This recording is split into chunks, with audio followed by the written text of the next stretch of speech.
Hey everybody, hi, this is Fatim, and we are back with another Moments with Fatim. Hey, hey, hey, mm, mm, mm,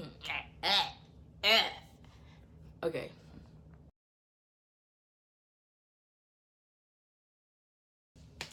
Anyways, hi guys, don't mind me. I know I'm shining and stuff like that. I've had this foundation for a while, so just bear with me. So yeah, we are on YouTube now.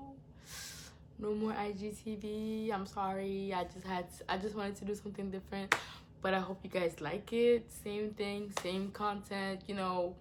We're doing story times and we're talking and we're having fun and we're laughing. So I hope you guys enjoy and let's jump into the story. So what are we talking about today? Excuse me, I'm just trying to survive. So what are we talking about today? We are talking about one of the many ass whoopings that I got in my life. Yes, a lot of ass whoopings. My ass has been whooped many times. Guys, so let's jump into the story. This story happened I think 4 or 5 years ago on December 31st. So we all know that December 31st is a big day. What eerie? So I was saying, we all know that December 31st is a big day. Like, you're planning December 31st since October 30th something. You're planning it like it's your wedding day. I'm sorry, but if you didn't plan this your December 31st, then you didn't live, my guy. You have not lived.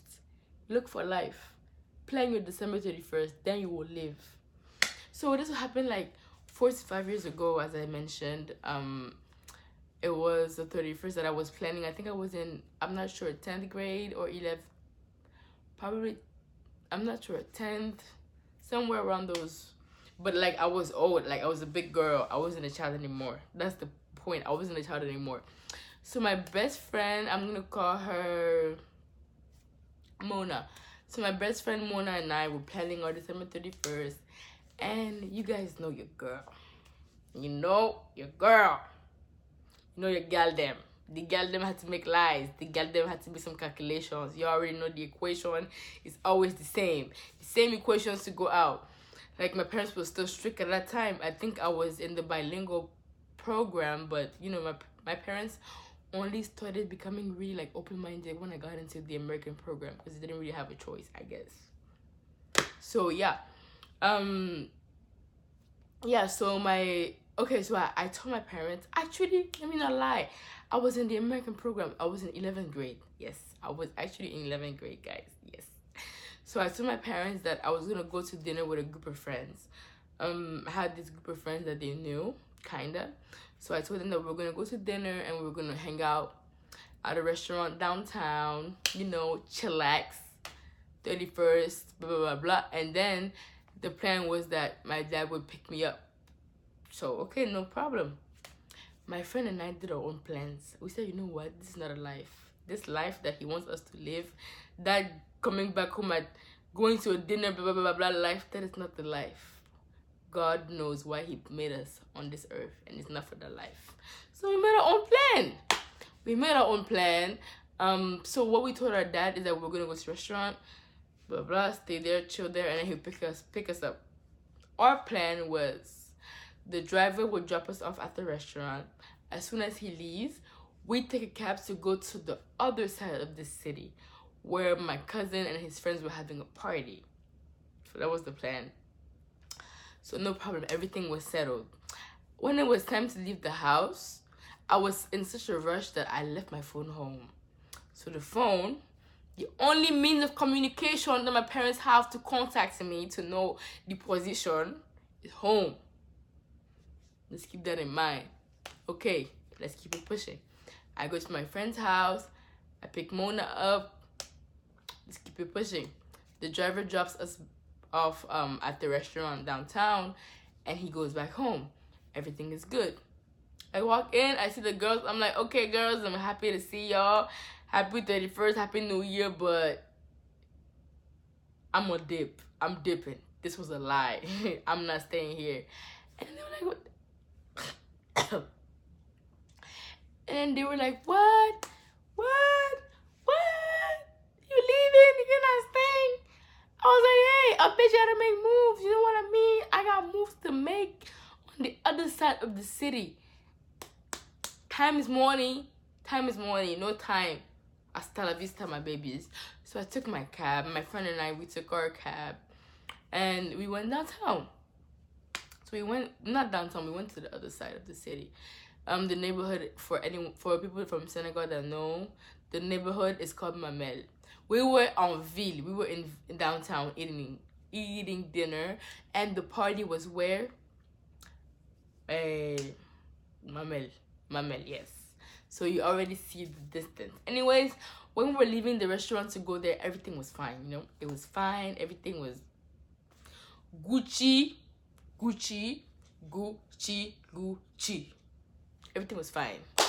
We go there, we get to the party, and my cousin is there with his friends. At that point, it was a male cousin. At that point, him and I were really close. We were really, really close. And I think he liked my friend. So that's one of the reasons that we're really close. If you see this, nigga, I didn't say your name, so just move on. Anyways, so yeah, we went there and everything was cool, blah, blah, blah, blah, blah. And then I had to go. My friend stayed there because she didn't really have the same curfew as I did. I had to go though. Time was tick-tock, ticking. And I had to go. So I had to go back downtown so that my parents could pick me up because that's where they thought that I was. That's where the driver dropped me. That's where Fatoumata Traoré is supposed to be. But guess what? That is not where Fatoumata Traoré was. Fatoumata Traoré, me, was in Mamel, living her best life, talking to people, talking to niggas, mangling, having fun. I think I just spat. Anyway, so yeah, it's time to go. I'm like, okay, yo, so if I leave now, I should make it back to the restaurant in an hour. Yeah, and then I'll be there before my parents pick me up. Perfect. So my friends and my cousin accompany me outside of the house party. I take the cab. I'm sitting in the cab, and then we are on the way. Guys, oh my God. I'm just thinking, like, I'm just remembering how I felt. Yo, the traffic. Guys, I swear, guys, traffic. When they tell you guys that is when you're in a rush, that all the cars of the city decide to be your enemies and not let you pass. It's for real. Traffic was mad. It was crazy. The cars were not moving. We were on the corniche for at least 2 hours. Like, it was crazy. I was so shook. I was sitting in the car. Yo, at this point, you know when you know, like, at that moment, you know you fucked up. That's where I was. I'm sitting in the cab. I'm just praying. Like, toutes mes sourates, all of the things that I know, I'm just reciting them. I'm trying to call God. Please, God, without you today, I'm dying. Please, God, I'm praying. Oh my God, I was praying. Anyways, I finally get to the restaurant.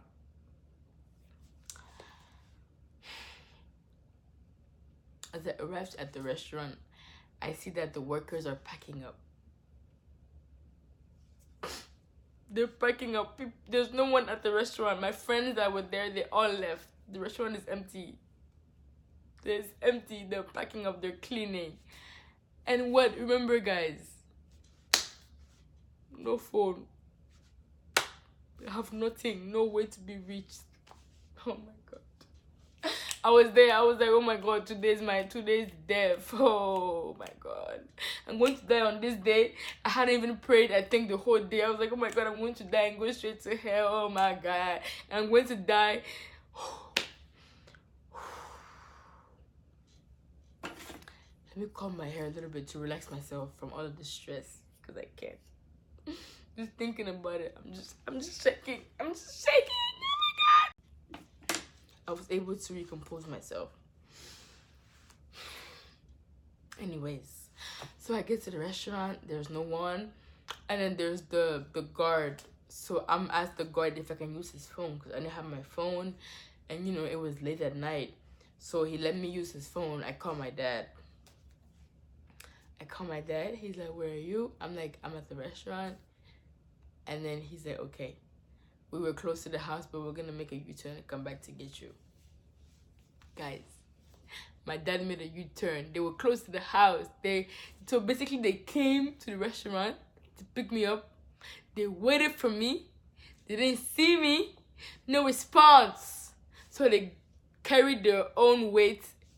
They drove back home and they were close to the house. I live maybe 30 minutes from downtown, from the restaurant. So they did a U-turn, they went back home and they were close to the house. And then when I called them, so they made a U-turn again to come. Like, this was just adding to all of my issues. Like, I made them do a U-turn. I made them waste gas. Like, you guys don't understand. Oh my God, I could see my death. I could see everything happening. So I'm sitting there, I'm waiting. The guard lets me sit on his chair. I'm waiting. My parents get to the restaurant. My dad parks in front of the restaurant. I get in the car. Oh my God. I get in the car. We go home. We're driving back. Silence. As we get close to the house, he starts talking. He's mad. He's like, where were you? The story that I give, the story that I practiced so hard that I even ended up believing in myself, is that I was at the restaurant. And then after that, I realized that I left my phone home, right?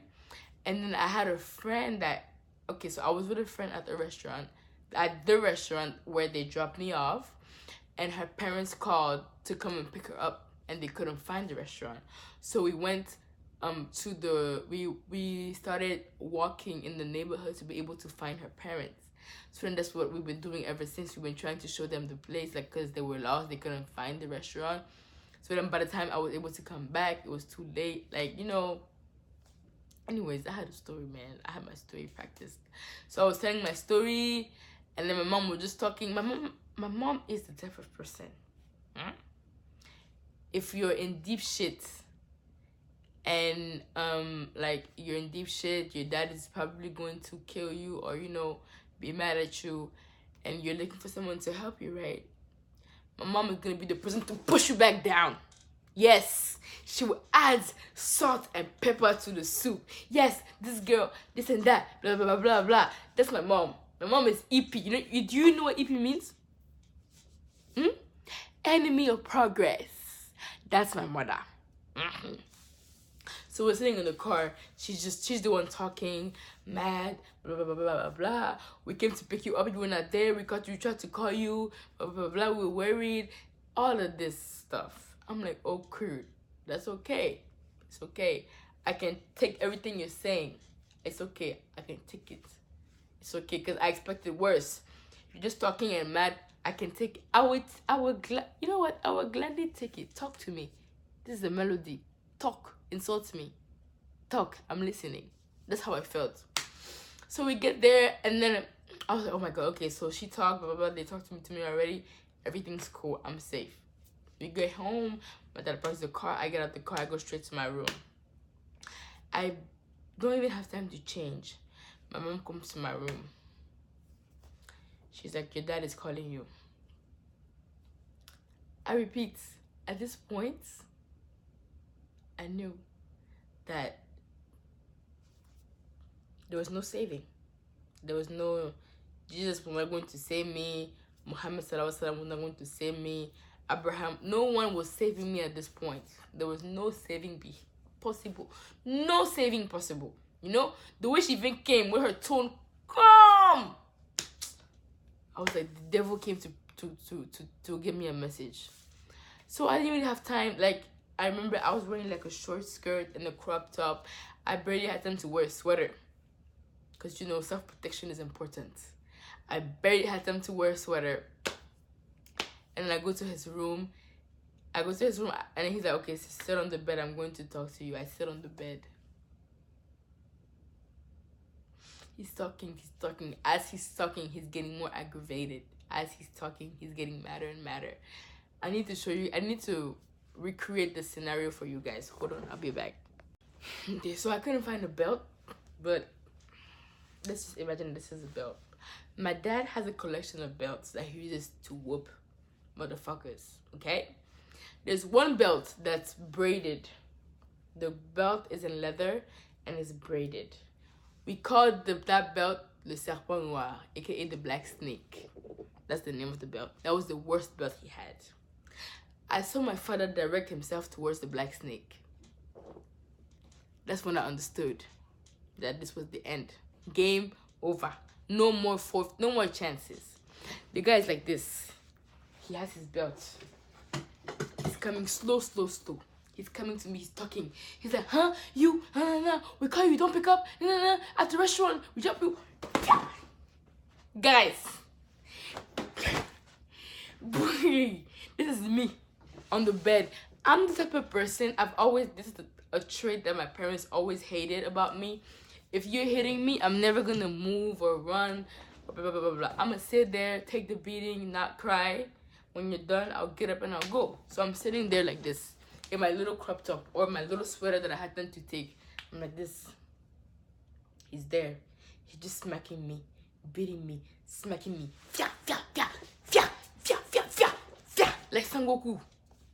My mom is just there like the teacher, like a proud teacher looking at their child, looking at their student do their work like this.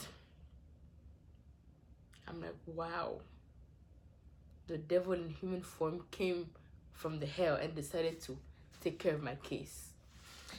Anyways, guys, yes, I'm sitting there getting whooped because of night out. After he was done whooping, I went to my room. I had marks on my body for like a good week. Like I had marks on my back. Like I went through, like, you know, I looked like a slave. Like my back, like no disrespect to slaves or whatever, but I'm just saying, like I had the marks that you see in 12 Years a Slave. I had the marks, bro. Like I've been through hell and back, bro.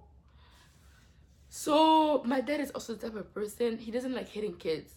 So if he hits you, he's probably gonna feel bad, and he's gonna try to redeem himself, just like a typical African parent. You know what I mean? Same stuff. He's trying to talk to me. The next day was like a Sunday, and then he tried to like get me money, because they know in my family that I like money. So he tried to give money to my mom so that she can give it to me. You know, this was his way of apologizing. Basically, my mom came to me. She was like, "Oh yeah, your dad wanted to give you money, but I told him that you wouldn't take it. Knowing you, I know you won't take it." I was like, wow. A+ for you, smarty pants, because I wouldn't have taken it. Because you ain't going to beat me like a slave and then try to pay me off. I mean, $1 million, maybe. But you're not going to pay me off with some cheap ass. Try harder. What the hell? But yeah, anyways, after that, it was like weird in the house for a week because I was not talking, and my dad was always trying to talk to me, trying to make approaches. You know, African parents, they feel bad, but then they can never apologize. It's like apologizing is like cutting a piece of their heart and giving it to you for free. They can't do it. So for like a week, I was mad. I love my dad. I'm a daddy's girl. If you know me, you know I'm a daddy's girl. But I was like, nah. You made me relive 12 Years a Slave, my nigga. We're not doing this. It's not gonna be so easy. But yeah, anyways, this was a story time for the day. How did it end up? Like a week after, I guess, or 2 weeks after, he ended up calling me and he was like, "Whoa, why are you mad?" Like my dad, this is what my dad does. He beats you, and after when he's done beating you and you're mad about him beating you, he will either be mad at you or beat you because you're mad that he beat you. Like, what the hell? You beat me. What do you expect? Can I have some time? Anyways, of course, like maybe a week or 2 weeks later, I think I had to move on, or else I was gonna get my ass beat for not moving on. But yeah, anyways, this is the story time for today. Thank you guys for watching. Yeah, now we're doing YouTube. We will still be doing the jamming sessions on my IGTV, but the story times and all other like long videos will be available on my YouTube channel. So please subscribe, like, share, and live life, have fun, and don't get beat because of outings. Don't do it. It's not worth it. Okay. Love y'all. Bye, and see y'all next time.